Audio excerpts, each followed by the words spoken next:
Povo de Deus, estamos aqui de volta mais uma vez para outra lição da EBD. Espero sinceramente que você esteja aproveitando esse tempo de quarentena para estudar a Bíblia, para ler lições da EBD. E hoje nós vamos falar sobre um assunto muito interessante. Vamos falar sobre a dinâmica da família. Qual o papel que cada membro da família tem e como cada um deles tem que se comportar. Qual o papel da esposa, do marido, dos filhos? Pegue sua Bíblia, sua revista e vem comigo. Gente, a nossa lição ela trabalha em cima de dois textos. O primeiro deles é Salmo, se não me falha a memória, o Salmo 139, e o segundo é Efésios, no capítulo 5 e no capítulo 6. Para essa aula a gente vai trabalhar só os capítulos 5 e 6 de Efésios, mas leia o Salmo 139, leia a lição e estude, porque a lição realmente tem muita coisa a acrescentar além da aula. Vamos abrir nossas Bíblias no na carta de Efésios, no capítulo de número 5. Vamos ler alguns versos.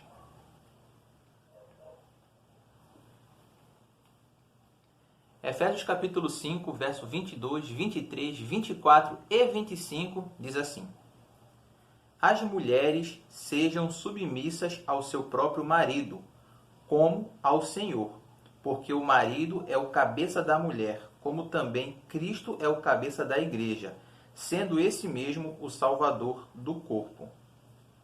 Como, porém, a igreja está sujeita a Cristo, assim também as mulheres sejam em tudo submissas ao seu marido. Vamos lá. Esse é um assunto meio polêmico. É difícil a gente falar desse tipo de coisa hoje em dia, porque o pessoal já começa a levantar as bandeiras de feminismo, machismo e etc e tal. Mas se você ficar chateado com alguma coisa, se você não gostar de alguma coisa que eu vou falar aqui, espera até o final da aula. Espera eu concluir o assunto para você ter uma visão global do que a gente vai falar e aí você entender. Porque se você ouvir só o começo e não ouvir o final, talvez você fique achando uma coisa meio chata. Então vamos lá. É difícil, é muito difícil falar desse assunto hoje em dia, como eu falei, por causa dessa questão do feminismo. E quando a gente fala que a mulher tem que ser submissa ao marido e que o homem é o cabeça do lar, soa um pouco machista. Mas vamos entender o que é que Deus está querendo para a gente aqui. Quando Deus cria o homem e a mulher, nós já vimos, Deus os cria Deus os cria de uma mesma matéria. O homem é criado do pó da terra e a mulher é criada da costela do homem. Eles essencialmente são idênticos. Homem e mulher compartilham a mesma essência.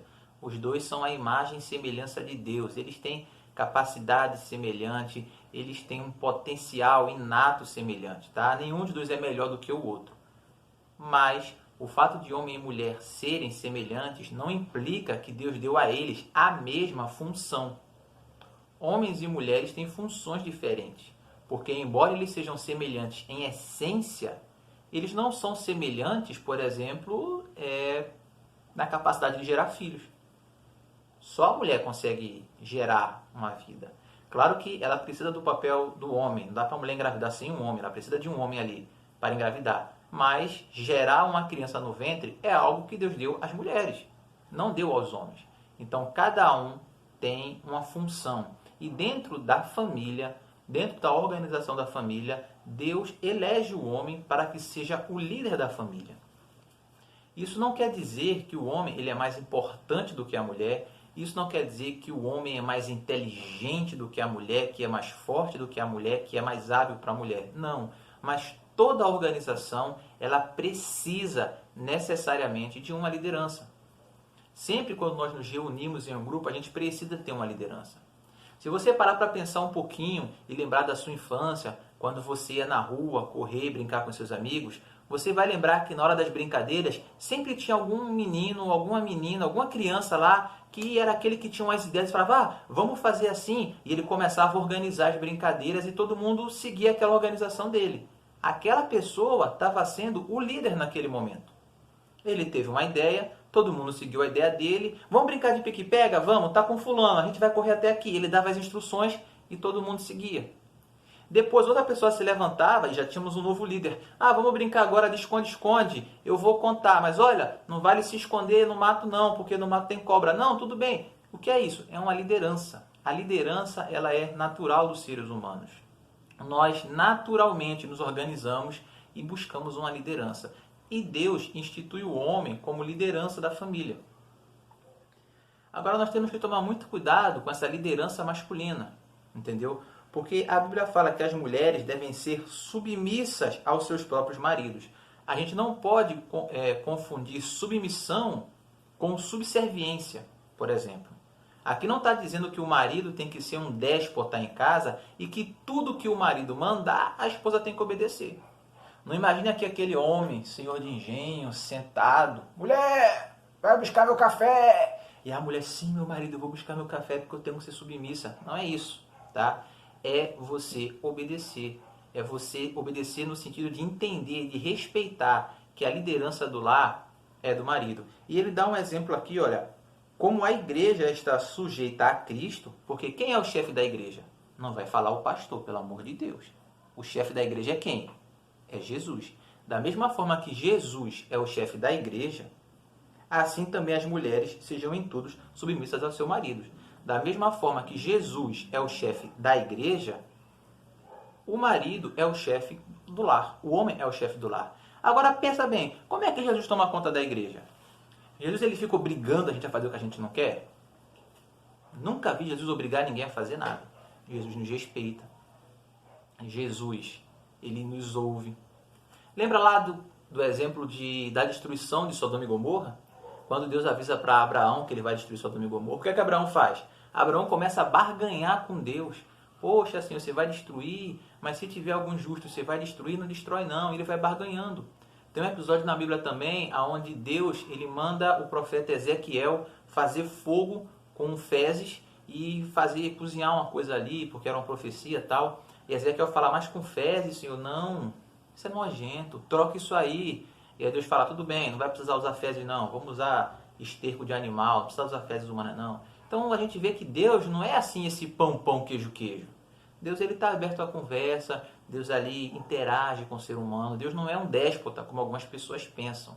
Então nós temos que ter muito cuidado quando o marido é o cabeça do lar.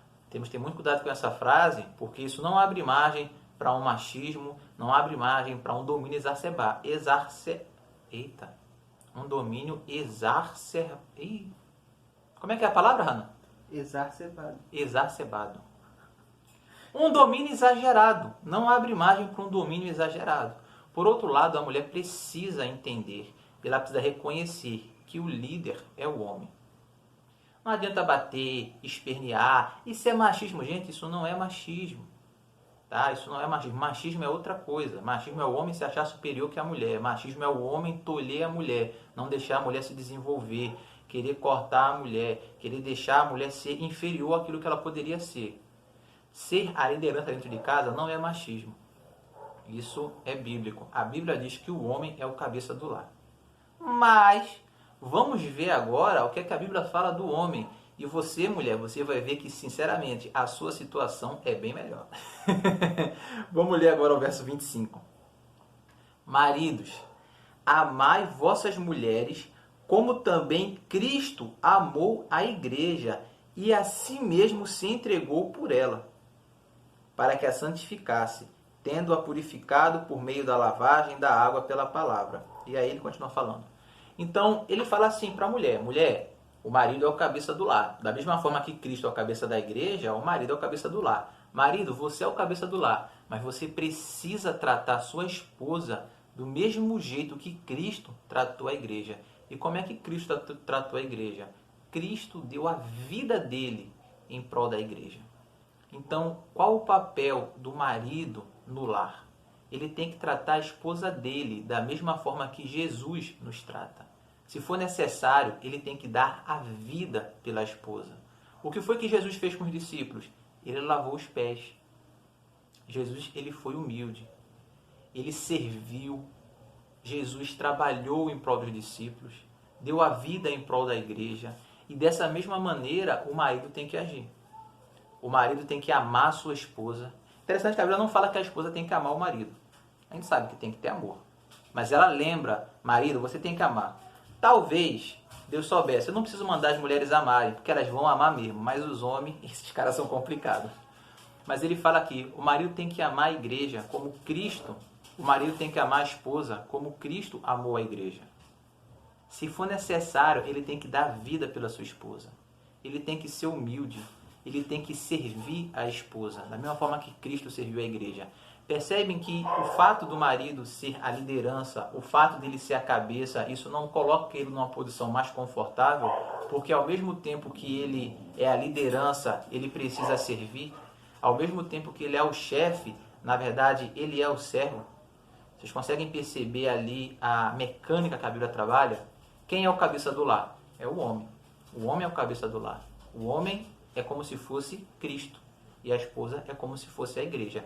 Cristo é o cabeça da igreja. O homem é o cabeça da família. O que é que Cristo fez pela igreja? Amou a igreja, morreu pela igreja, serviu a igreja, até hoje, serviu, lavou os pés dos discípulos, até hoje aconselha, fortalece, fortifica, ajuda. O que é que o marido tem que fazer pela sua esposa? Amar a sua esposa, ajudar a sua esposa, fortificar a sua esposa, servir a sua esposa. Então, eu penso aqui, talvez, que Deus cobre muito mais do homem do que da mulher. Não sei. Mas por isso que eu falei, não é uma questão de machismo. O problema é que algumas pessoas isolam alguns textos. Você só lê aqui, mulher, você precisa ser submissa, então você tem que me obedecer. Você não lê o verso 25, que fala que o marido tem que servir a mulher igual Cristo serviu a igreja. Então vocês percebem que ali é uma via de mão dupla, que a função de homem e mulher no relacionamento entre os dois está intimamente interligada? Mas agora vamos falar um pouco desse relacionamento com os filhos. Verso 6. Filhos, capítulo 6.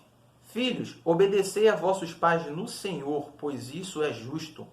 Honra a teu pai e tua mãe, que é o primeiro mandamento com promessa, para que te vá bem e sejas de longa vida sobre a terra. Olha só, Deus fala assim, honra teu pai e tua mãe, para que se prolongue os teus dias sobre a terra. Deus fala, se você obedece o seu pai e a sua mãe, você vai viver muito. Eu vou aumentar o seu tempo de vida na terra.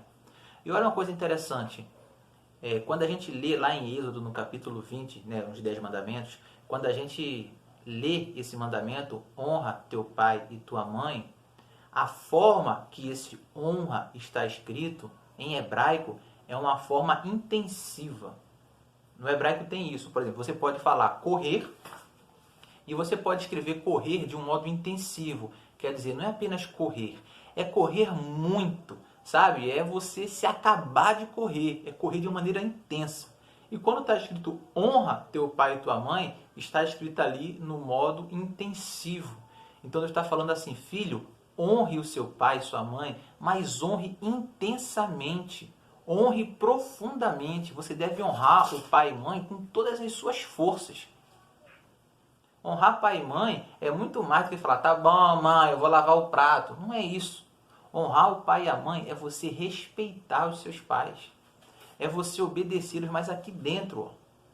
Não é só nas atitudes, não. Porque você pode estar trabalhando ali, vou fazer isso aqui, vou lavar, vou varrer essa casa, mas porque não tem isso aqui, mas eu vou fazer. Não é isso. É aqui, ó. É para você varrer? É para você varrer, mas você tem que começar aqui, no coração.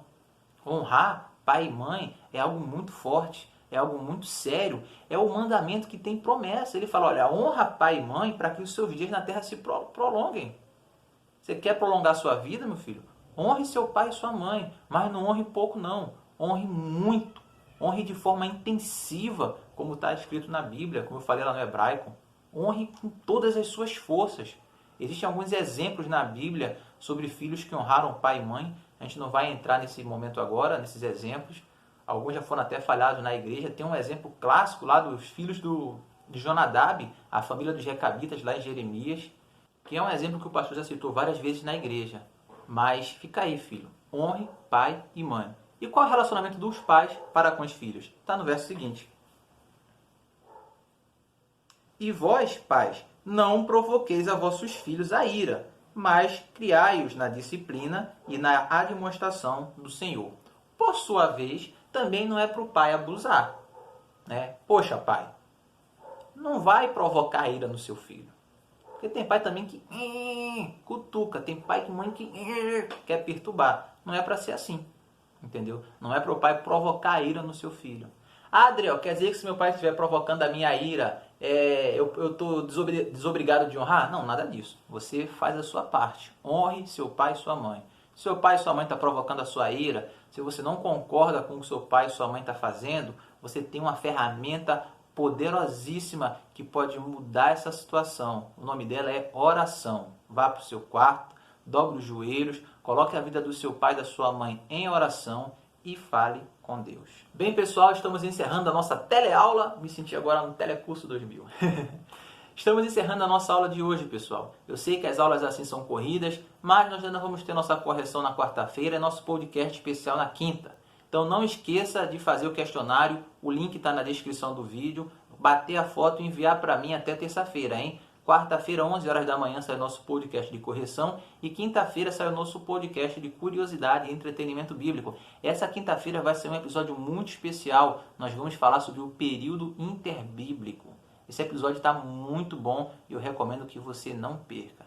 Beleza, pessoal? Então, espero que todos tenham compreendido a lição. Qualquer dúvida que você tiver, pode me procurar. Fiquem todos com Deus. Um beijão e até a próxima.